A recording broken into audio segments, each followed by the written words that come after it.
Kervreis est une association brésonne pour créer Breizh, pour remplacer la Bretagne. Kervreis, c'est l'ouverture des fenêtres vers le grand large qui permet d'en finir avec l'asphyxie de la France par le jacobinisme centraliste. Kervreis, c'est le fédéralisme. Kervreis est solidaire des peuples régionaux européens et africains enracinés, menacés par le système mondialiste à tuer les peuples et les encourage tous vers une démocratie directe dans la subsidiarité pour l'avenir de la grande Afrique noire et de la grande Europe européenne. Kervreis, dans la tradition celtique, c'est le respect de la tradition indo-européenne. Et justement, à Kervreis, on se demande si Marine Le Pen, qui représente assez bien la tradition des femmes guerrières européennes, n'est pas en contradiction avec elle-même quand elle reste fidèle au jacobinisme, au centralisme qui a détruit la France. Pour reprendre un mot qui est souvent utilisé par les féministes, le mot de macho, est-ce qu'on ne pourrait pas voir dans le personnage du macho le pendant masculin de la féministe, c'est-à-dire finalement quelqu'un de mal à l'aise avec sa polarité sexuelle?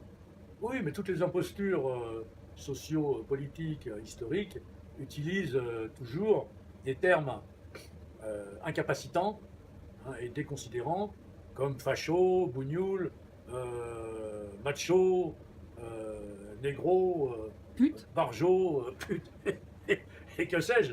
Ça, ce sont des mots qui viennent des tabous et qui doivent éviter le débat, la discussion.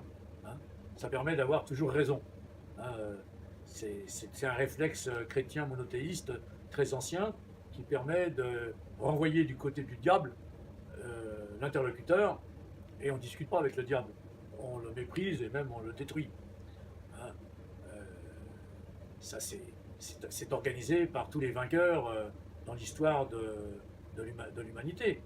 Il est bien évident que les plus grands criminels de guerre de la dernière guerre, ayant vaincu en 1945, c'est bien pour ça qu'ils ont vaincu d'ailleurs, parce qu'ils étaient les meilleurs bouchers criminels, ont besoin de justifier depuis leur crime sur le mal satanique.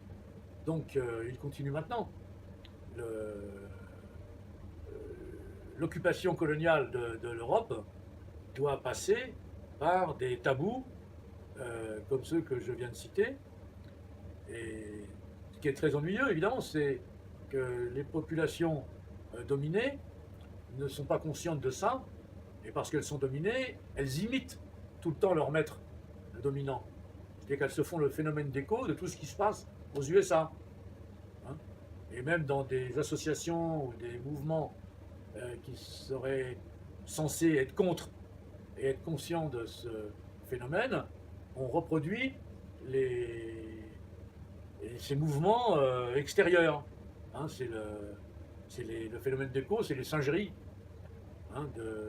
du système occupant.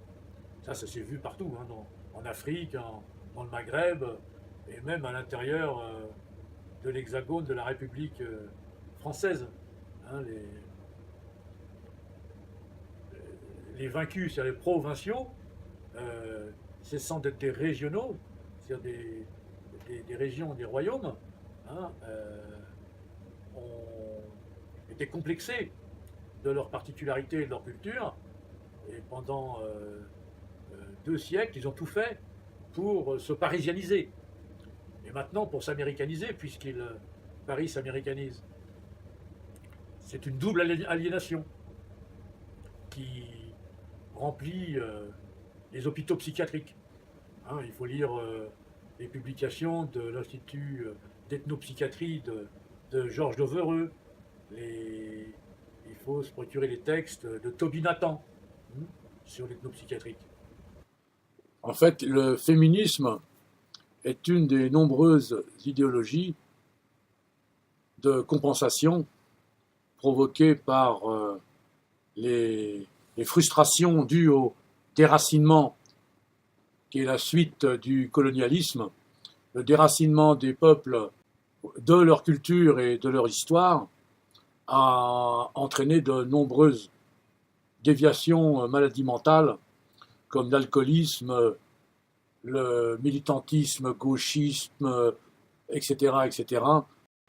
Le déracinement de sa communauté d'appartenance, c'est la perte de son identité, de son entité, c'est-à-dire de son être, ce qui provoque toutes les pathologies mentales qu'on retrouve actuellement aux USA et dans les pays qu'ils influencent, comme les assassinats collectifs dans des lycées, des églises, le trafic de drogue, le racisme, etc.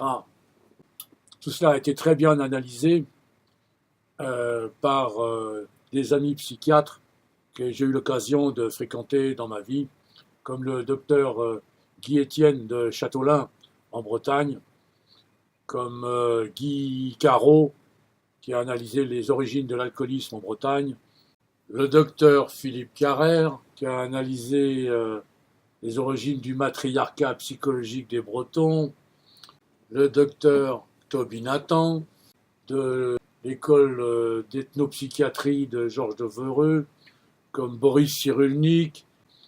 Ils ont parfaitement démontré la justesse des thèses de Simone Weil, qui a beaucoup étudié les perversions dues au déracinement et qui a écrit un livre remarquable sur l'enracinement, comme Hannah Arendt, la grande philosophe qui a démontré les origines du totalitarisme.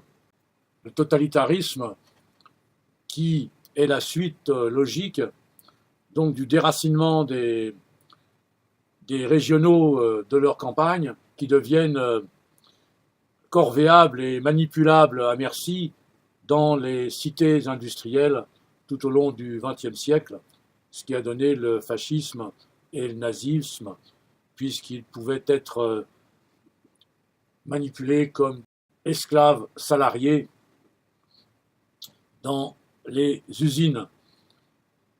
Ce qui donne aujourd'hui l'islamisme parallèlement au féminisme. En fait, le phénomène de compensation entraîne le radicalisme de la chasse à l'homme des féministes et de la chasse aux mécréants des radicaux islamistes, comme l'ont démontré les premiers sionistes en voulant recréer Israël et l'hébreu moderne. La mémoire des peuples est immortelle et l'enracinement est vital pour rester équilibré mentalement. Et Israël, très bon exemple de renaissance d'une région, exemplaire pour les régions de France et d'Europe qui doivent créer la grande Europe fédérale. La renaissance de l'État d'Israël et de sa langue moderne après 2000 ans, c'est pour nous le meilleur exemple pour la renaissance et la santé de l'État braïs en Europe et en finir avec sa décadence, la province Bretagne en France jacobine malade. C'est pourquoi Marine Le Pen, toujours dans la contradiction interne du conservatisme et dans l'impasse, car elle devrait, pour être logique avec elle-même, proposer une république fédérale française enracinée dans ses cultures, plutôt que de vouloir conserver l'État français jacobin qui a uniformisé et déraciné la France pour la livrer au mondialisme et au libéralisme marchand, à l'échangisme international. La féministe virile Marine Le Pen devrait proposer une 6e république, une république fédérale française, une nouvelle civilisation, modèle pour l'Europe.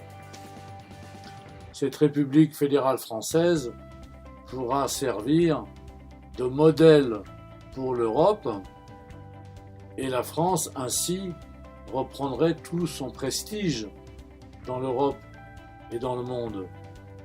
Et comme le disait Bossuet, Dieu se rit des hommes qui se plaignent des conséquences alors qu'ils en chérissent les causes. C'est pourquoi le Rassemblement national que propose Marine Le Pen devrait servir à une révolution culturelle pacifique pour l'avenir et l'amour de la France et de l'Europe. Oui, la féministe, la Valkyrie Amazone Marine Le Pen, dans la bonne tradition indo-européenne des femmes guerrières dont je parlais, devrait, plutôt que Rassemblement national, si ce n'est pas Marine nationale, proposer un nouveau FN qui serait une fédération nationale des peuples de France, exemplaire pour l'Europe.